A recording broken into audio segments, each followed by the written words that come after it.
Thanks, Natasha. Good afternoon, everyone. I've got the graveyard shift before lunchtime, so I won't try and keep you all between your lunches. So I'm Dan Ainsworth. I'm the Global Talent Attraction Director at Arcadis. I've been in the industry probably quite a long time now. If some of you were here a couple of hours ago, you'll have seen Robin Stander from Appcast talking. I started my career at a very similar point to Robin. Started as a recruiter in London in technology, did that for a couple of years, and then moved into the online media side and actually worked for the Total Jobs Group for about 5 or 6 years.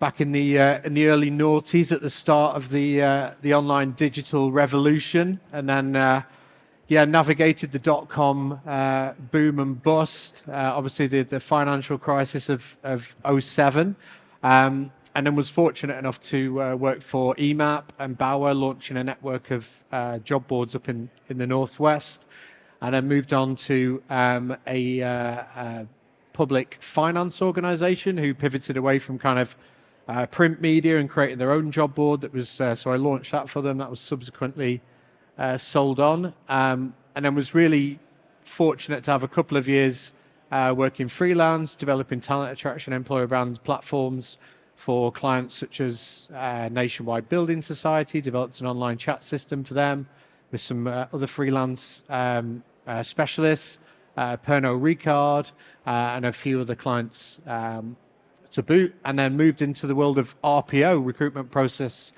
outsourcing. So spent 8 years at AMS working with clients, spent 6-7 years at BAE Systems, rolling out their EVP in the UK, Zurich Insurance, and then held a global role at Rolls-Royce for about 18 months. Looked at my CV and thought, right, what do I need to tick next?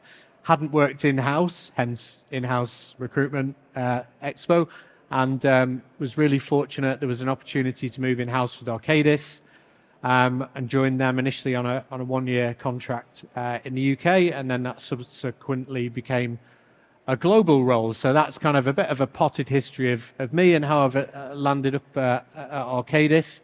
And Arcadis, if you don't know who we are, we're not the large clothing conglomerate that a lot of people say, oh, I know Arcadia. We're not them.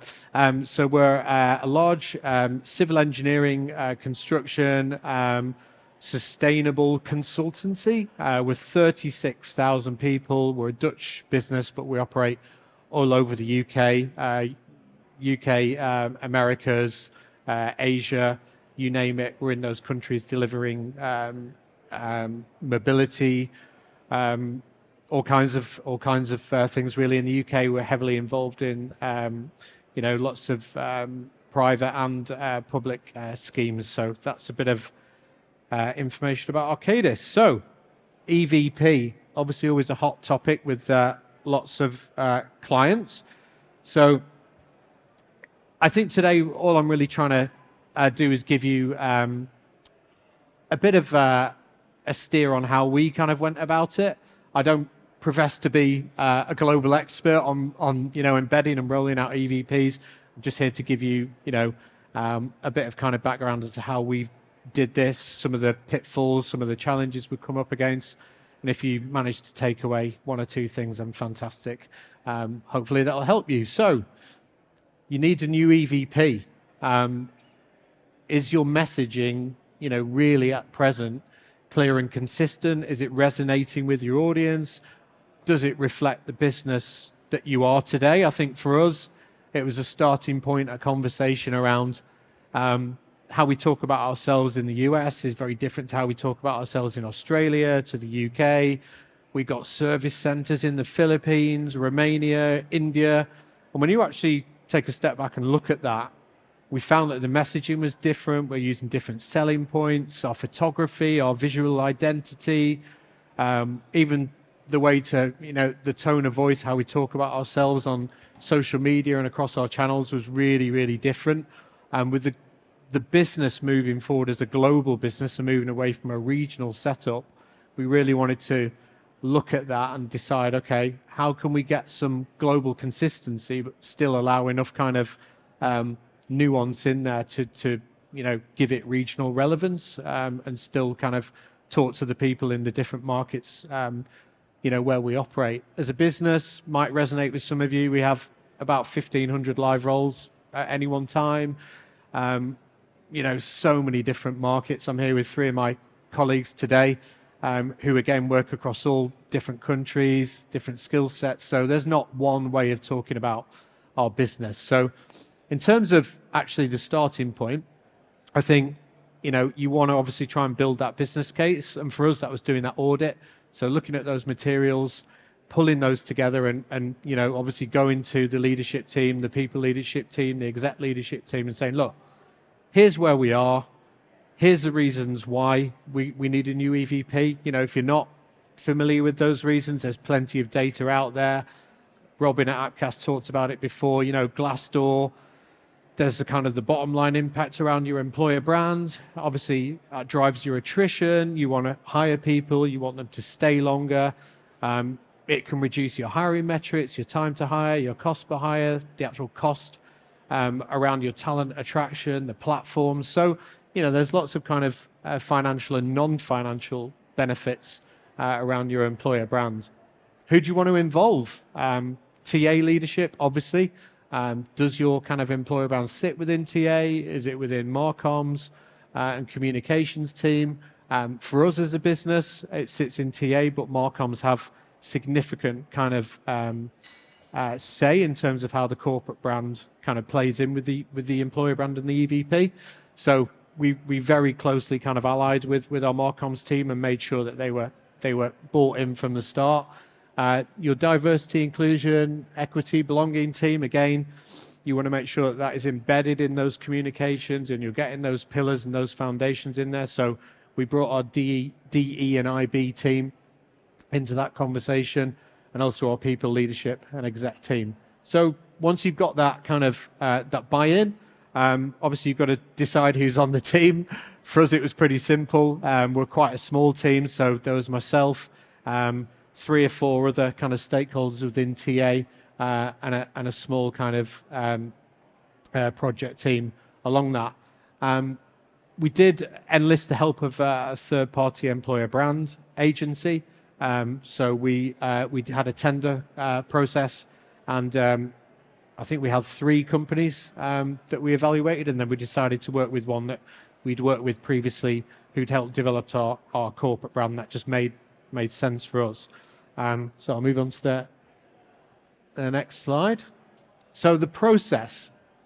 The actual process might look very different depending on the size of your organization, who you want to consult in the process. So I put a timeline in there of around 2 to 3 months. And again, a lot of this is really depending on who you want to speak to. But essentially, the starting point is the research phase. So this is where your employer brand agency will really help drive this.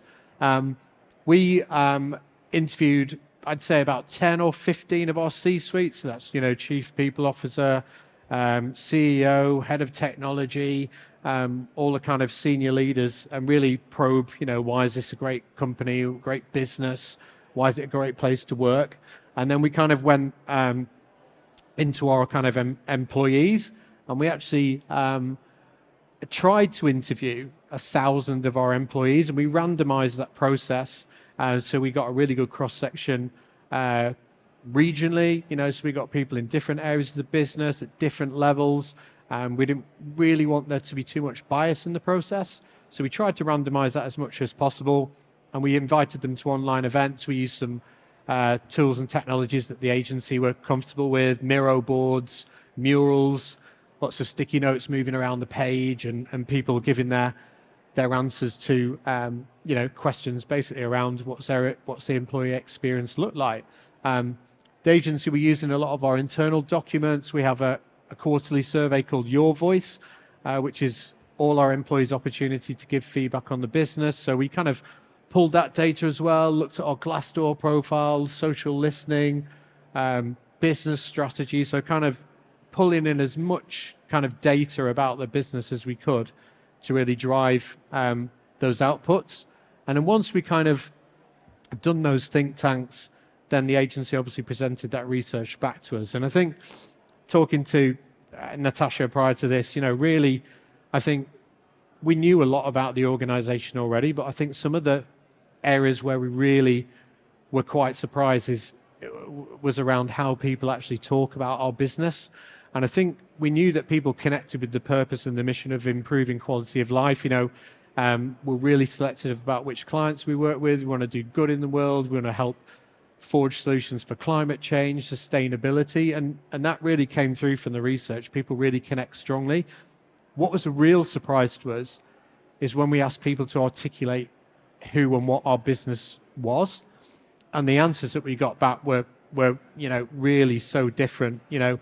We're a construction business, we're an engineering consultancy, we're a sustainability, we save the planet. One person even said, we design things, we manage things, we build things. So again, your business and how you articulate yourself internally is really quite insightful when you start doing the research. And this, again, is a big, one of the benefits of the EVP is that you can take that research and start to really consistently talk about who you are as a business, and that can help inform, the materials that will then come onto. So once we'd done the research phase, we ended up with 4 concepts. We rigorously tested those internally. We have focus groups. We presented the visuals. We presented the concepts. We took the feedback. We whittled that down to 2. And we also tested those externally. So we used our CRM. We invited about 50 or 100 people to online sessions. We incentivized them with an Amazon voucher or something like that, so they attended those sessions. And then from that, we actually had a clear winner, if you will. So 70% of our people that we tested the concepts on, much preferred one of the routes. And this led us to our EVP, just to kind of show you what that is. It's called Create a Legacy. And it's designed to kind of work in partnership with our kind of overarching mission. So our mission, I've touched on it, is improving quality of life. And people really connect with that. But when people talk about joining Arcadis as a business, there's really an opportunity to have impact in your role. And that's not just if you're in the business as an engineer or a designer or an architect, but even if you do something like, I do, I work in the enabling functions, but I still feel that I can connect with that purpose because fundamentally I'm doing something to bring people into the business and, drive those outcomes on those global and regional projects that we have. So what we've really ended up with is 4 key differentiators. So the connection with the purpose, really, really deep rooted philosophy in that we're a people business. So going back to the dreaded C word, the COVID pandemic, we were really true to our word around how we treated people. There were no kind of forced redundancies. There was a pay cut at exec level. There was no dividends taken. So we really did look after our people. And I think having kind of started this process at the start of 2023, that was still fresh in the mind. So I think we were really fortunate from that. We've taken kind of steps in the last kind of 12, 18 months to becoming a skills-powered organization. So I think we're really investing in our people, in our training, in the platforms, in the tools, in the technologies. Our attrition rate at the present is about 13%, which I think when we look at competitors in the market is pretty good. I've chatted to people at some of the other in-house events, and it's 20, 25%. So I think if that is a thing that people do really stay with your business and progress, then that's something that you should talk about and really bring to life when you kind of look at activating the EVP. And then obviously, if we invest in our people, then we want people to kind of really drive forward as well. So they're kind of the 4 Ps as we call them. And then underpinning that underneath are all the other things that anyone in this room could talk about. The great projects as a business-to-business consultancy, Flexibility, I think it's going back a bit the other way now. So we are a flexible business. People can work from home. They can work on site. You can pick your kids up from school. You know, if you want to walk the dog and do a meeting, you can do that, Alex. We've had chats when you know, people have been doing that kind of stuff. So I think we're true to that, and I think we really want to try and showcase that as part of our EVP.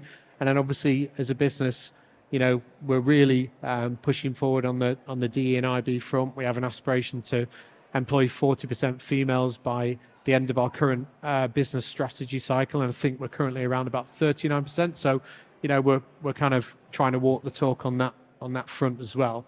So, if I could give you any good tips here, you know, capture what your core differentiators are. You know, be bold and ambitious. You know, push the boundaries.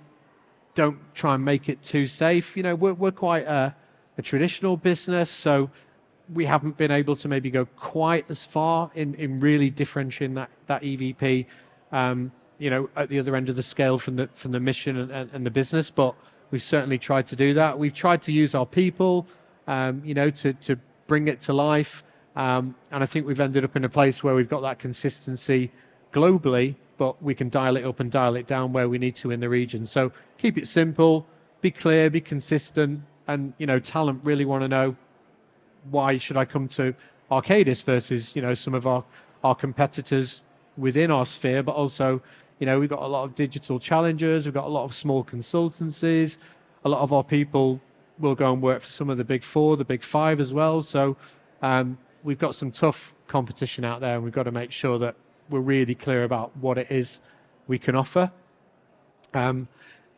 Activation. So during the project, 6 to 9 months for us, quite long. You know, people kind of really focused on getting the EVP, but I would really urge you to plan some time in around how you're going to activate it, because once that EVP lands on the desk, everyone's going to be saying, great, what we're going to do with it? When's it go live, Dan? You know, how are we going to get this on LinkedIn, Glassdoor, Indeed, job descriptions, careers website? So make sure that you have got a plan mapped out with clear timelines and that you're realistic. You know, I signposted to our leadership, this is going to take 12 months to roll out. And there were a few raised eyebrows, but we've got an early careers program that spans 7 or 8 countries. You know, they're all going live at different times. We've got professional hiring. We hire 6,000 people a year. So this is not something that you can just get, you know, roll it out in 2 to 3 months, kind of wipe your hands of it and say, that's me, I'm done. It's an ongoing thing. So look at your talent attraction plans, your employer brand plans, you know, audit the materials, map it out, and be really clear with whoever you have to report to on this around how you're going to do it.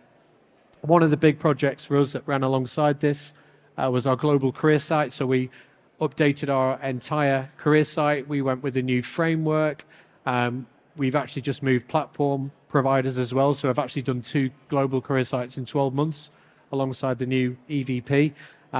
So I would say, you know, really try and think about how you can make a big bang. It depends on where you invest your money. We're quite fortunate. We got buy-in on you know, global contracts with Glassdoor and Indeed. So we can really bring that brand front and center. And internal, you know, I'm not an internal comms expert. I don't profess to be. So I've had to really forge relationships with internal comms, make friends with, you know, a lot of different people that perhaps maybe it's not high on their agenda. So really raising it, getting it embedded in newsletters, comms leadership, intranet articles, you know, really making it visible, because the EVP obviously is as much about your people in the business as it is externally to attract. So certainly, you know, you want to help it drive the employee experience. You want to integrate it into as many comms touch points. We're doing a global onboarding program at the minute where we've embedded it as well. So, you know, I can't read through all this now, but, you know, happy to connect with anyone offline after this chat, LinkedIn, connect with me. Happy to give you any tips you might need. I thought it'd just be good to actually try and bring it to life, you know, conscious of time. There's a lot here to go at, but certainly some of the key metrics that we look to measure were related to our career site.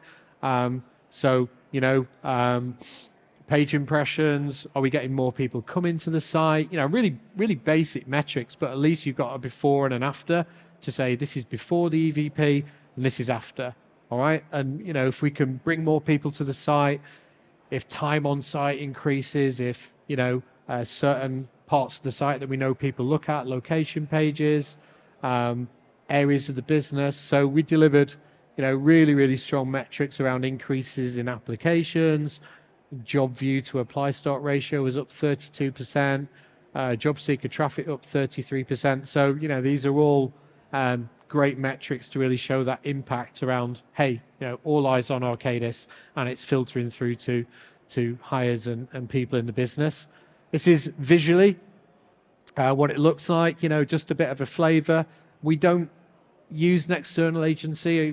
We have a team. I have a small team of 4 people in Manila in the Philippines. I've got 2 graphic designers, 1 content coordinator, and a kind of an ops person.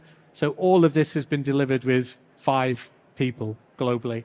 So you don't need a massive team. You just need to be really clear on, what it is you're going to deliver. But you can see there we've updated digital brochures, in-person event collateral. Languages is another massive call out. If you're going to be delivering it across 7 or 8 different countries, then, connect with your comms team. Do they have, an agency that they use? Are there people in country you can use to translate for you? That keeps costs down massively.